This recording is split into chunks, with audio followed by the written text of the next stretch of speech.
ازيكم يا حبايبي؟ عاملين ايه حبايب مطبخ بودي وماسة؟ ان شاء الله النهارده يا حبايبي هنعمل طعميه فلافل. طعميه بيتي، حاجه نظيفه انضمناها وتكاتها وخطواتها مع بعض واحده واحده، وهنشوف هنعمل ايه.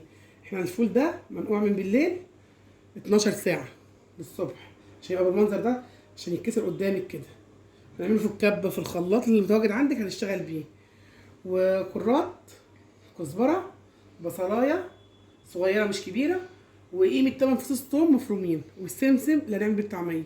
احنا بقى في تكه احنا هنعملها للطعميه، حته عيش صغيره بتبليها وبتدعكيها في الفول بالشكل ده، علشان تخلي الطعميه معاكي هشه وجميله ومتماسكه زي ما بيعملوا في المطاعم بالظبط. احنا جايبين لكم كل تكه اهو، كل تكه في الطعميه جايبينها لكم، وهنشتغل مع بعض.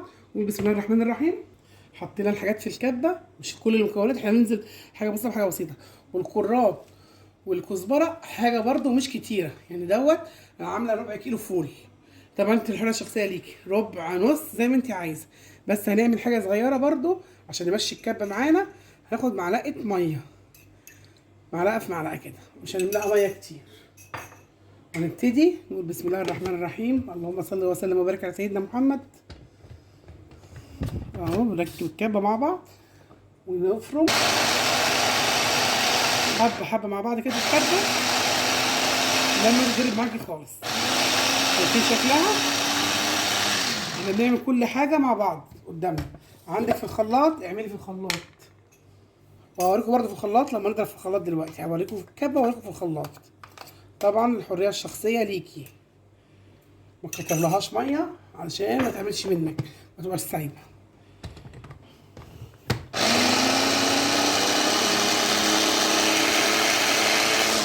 هعمل الكبه دي بجربها تاني علشان الكبه زي ما انتم شايفين يا حبايبي في الكبه كل حاجه قدامكم. هوريكم برضو شويه في الخلاط عشان يبقى وريناكم وريناكم بالطريقه التانيه.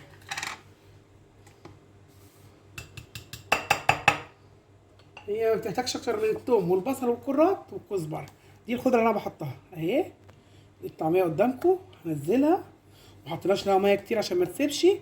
والتكه حته العيش اللي حطيناها المبلوله دي التكه بتاعت الطعميه وبتاع المحلات بيعملوها بنفس الطريقه بتاعت المحلات اللي انا جايبها لكم بالظبط، وعاملاها وبنفس تكات المطعم جايبها لكم، والشغل بتاع بره. الطعميه دي ولا مش طعميه اهو. ده كده احنا اشتغلنا في الكبه مرتين قدامكم. طبعا لا اروع ولا احسن من كده، حاجه بيت نظيفه انت ضمناها وعاملاها في بيتك. وانتوا عارفين طبعا الغلا مخلي كل حاجه دمها تقيل، وما بيعملوش طبعا بنفس الجوده ونفس الخامه ونفس الحاجه اللي انت بتعملي بيها. غاسله فولك ونقعاه وغاسله خضرتك واهي، وجميله ما شاء الله قدامك اهو.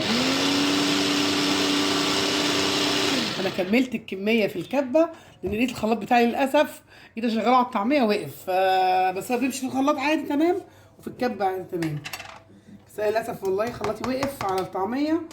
يلا الحمد لله اهو. الطعميه قدامكم كل حركاتها، ما عملناش حاجه بره، كل حاجه قدامكم اهي. الطعميه بقى ما حطيناش، ليها ملح ليه؟ على قد استخدامك هتحط الملح، واللي هتشيليه في اكياس في الفريزر ده مش هنحط له ملح ولا حاجه. لما نيجي نشتغل اهو، قلت لك اللي هنشتغل بيه هنحط بيه ملح في وقتها والكزبره الناشفه. طبعا الكميه كلها ما شاء الله تبارك الله، ده من ربع كيلو على فكره. شوف انت بتشتريها نيه بكام وبتعملها بكام، ومش مكلفه. وبلينا ربع كيلو فيل قدامكم من بالليل للصبح. والكزبره والكرات ما خدناش الحزمه والحزمه كلها بتاعت الحزمه الكزبره والكرات، خدنا حبه صغيرين بحبه صغيرين. والبصلايه برده مش كبيره، وقيمه 7 فصوص ثوم مفرومين. وهحضرها لكم عشان عمايل دلوقتي قدامكم، وهشيل الكميه في الكياس واخلي الباقي نشتغل. هعمل الكميه طبعا كلها وهعبي منها كيسين ولا حاجه. تحضري اكياس كده وتعبي فيها على قد استخدامك اهو. هعمل لكم بقى تكه حلوه قوي عشان تبقى هايشه زي بتاعت المطاعم لما بتيجي تشتغلي بيها اول ما بتجيبيها. انا بالنسبه لي دي حلوه قوي كده،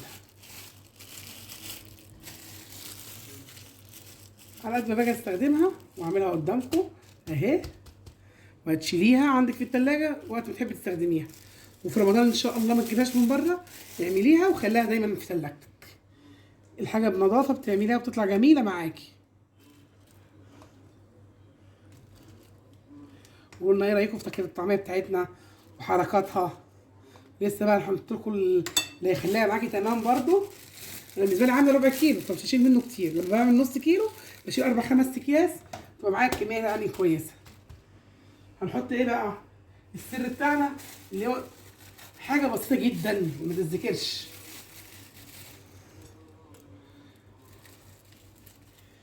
بالشكل ده سنه كربوناتو زي ما بنحطها عليها عشان تنفشها. وهعمل حركه بقى حلوه هتعجبك قوي. ممكن بايدك 5 دقايق كده لو ما عندكيش مضرب. لو عندك مضرب هنعملها كده بالشكل ده. ليه بقى؟ عشان تهيش وتبقى خفيفه معانا. اهي 5 دقايق بس عشان تبقى عايشه معاكي وتبقى منفوشه. اهي مش اكتر من كده، مش محتاجين اكتر من كده. تمام كده بقت زي الفل اهي وهيشه معاكي.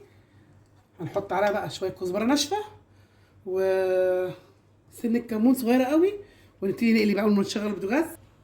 اهي سنه الكزبره، وهنحط برضو سنه كمون صغيره ونقلب كده بالشكل ده.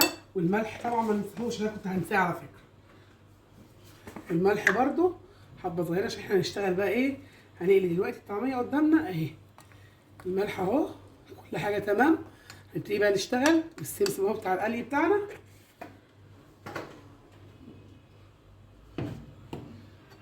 اهو، والزيت بس بيسخن قدامنا. تمام ملحها تمام اهو. نبتدي بقى نعمل قدامنا الطعميه البيتي الجميله اللي مش هتشتريها من بره ابدا.